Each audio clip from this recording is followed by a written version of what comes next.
உட்காருங்க மேம். வர வர நம்ம ஸ்கூலோட நல்லதுக்காக நிறைய கஷ்டப்படுறீங்க போலயே. மேம், நேற்று என்ன நடந்துச்சுன்னு நானும் தெரிஞ்சுக்கிட்டேன். ஏதோ ஒரு பேரண்ட்டு அவங்க பிள்ளைங்க தப்பு பண்ணிச்சா என்னன்னு தெரியாமே வந்து பேசியிருக்காங்க. நீங்கள் பாட்டுன்னு அதெல்லாம் கேட்டுக்கிட்டு இருந்திருக்கீங்க. நேற்று நான் மட்டும் இருந்திருக்கணும். என்ன மேம் செஞ்சிருப்பீங்க? செய்யாத தப்பை நீ செஞ்சேன்னு சொல்லி அவங்களுக்கு பனிஷ்மெண்ட் கொடுக்கறதுனால அப்படி என்ன உங்களுக்கு கிடைச்சிட போகுது? இத்தனை வருஷத்துல எத்தனை பேட்ச் பார்த்துருப்போம். இதெல்லாம் என்ன புதுசா நமக்கு? இதுங்க பண்றதெல்லாம் என்ன ஒழுங்கா? அவங்க பண்ண தப்பா இருந்தா அவங்க கிளாஸ் டீச்சருக்கு ரிப்போர்ட் பண்ணிருக்கலாமே மேம். அவங்க பேரண்ட்ஸை கூப்பிட்டு பேசியிருக்கலாம்.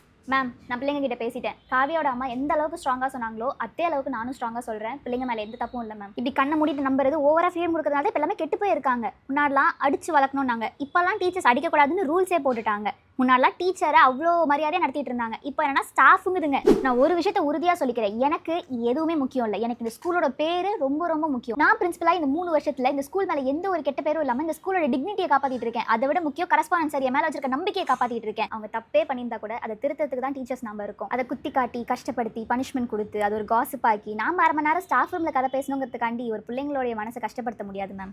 அப்படிலாம் நீங்கள் சொல்லிட முடியாது மேம். இது வரைக்கும் எத்தனை பெண் பிள்ளைங்களுடைய படிப்பை நாங்கள் காப்பாற்றிருக்கோம் தெரியுமா? இப்படி தான் இந்த ஏஜில் லவ் கிவ்னு சுற்றிட்டு இருக்கோங்க. இதுங்கெல்லாம் மண்டேலே 4 தட்டி வீட்டில் சொல்லி அதுக்கப்புறம் அதுங்க ஃபோக்கஸ் பண்ணி படிச்சு நல்ல பர்சன்டேஜோட இந்த ஸ்கூலை விட்டு போனவங்க எத்தனை பேர் இருக்காங்க தெரியுமா மேம்? உங்களுக்கு ஸ்டூடெண்ட்ஸ் மேலே ஏதாவது பிரச்சனை இருக்குது, அவங்க மேலே ஏதாவது தனிப்பட்ட கோவம் இருக்குன்னா அதை காட்டுறதுக்கான இடம் இது இல்லை மேம். நான் நிறைய கம்ப்ளைண்ட்ஸ் கேட்டுட்டு தான் இருக்கேன். நாட் ஒன்லி 10B, நிறைய கிளாஸ் உங்க மேலே கம்ப்ளைண்ட் சொல்லிட்டு தான் மேம் இருக்காங்க. நான் எதுவுமே கேட்காம அமைதியாக இருக்கேன் அப்படின்னா ஐம் நாட் சப்போர்ட்டிங் யூ. உங்களோட சீனியாரிட்டி அண்ட் உங்களோட எக்ஸ்பீரியன்ஸ்க்காக தான் நான் அமைதியாக இருக்கேன். பட் மேம், இதே மாதிரி போயிட்டு இருந்துச்சு அப்படின்னா இது எனக்காவது கரஸ்பாண்டன்ஸ் அது வரைக்கும் போகுது அப்படின்னா என்னால் உங்களுக்கு எந்த ஹெல்ப்பும் பண்ண முடியாது மேம். எனக்கு கிளாஸுக்கு டைம் ஆச்சு மேம். இதுக்கப்புறம் இந்த மாதிரி எந்த ஒரு விஷயமும் ரிப்பீட் ஆகாமல் நான் பார்த்துக்கிறேன். Thank you ma'am.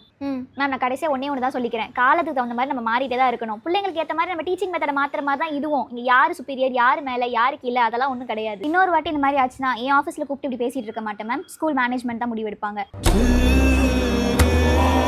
And by the way, Shrishti Science Project next Friday date fix பண்ணியிருக்கோம். As a senior higher secondary science teacher, I want your 100% potential in this. So அதுக்கான ப்ரிப்பரேஷன்ஸ் எல்லாம் ஸ்டார்ட் பண்ணுங்கள். அதில் கொஞ்சம் ஃபோக்கஸ் பண்ணுங்கள். கண்டிப்பாக ma'am. You may go now ma'am.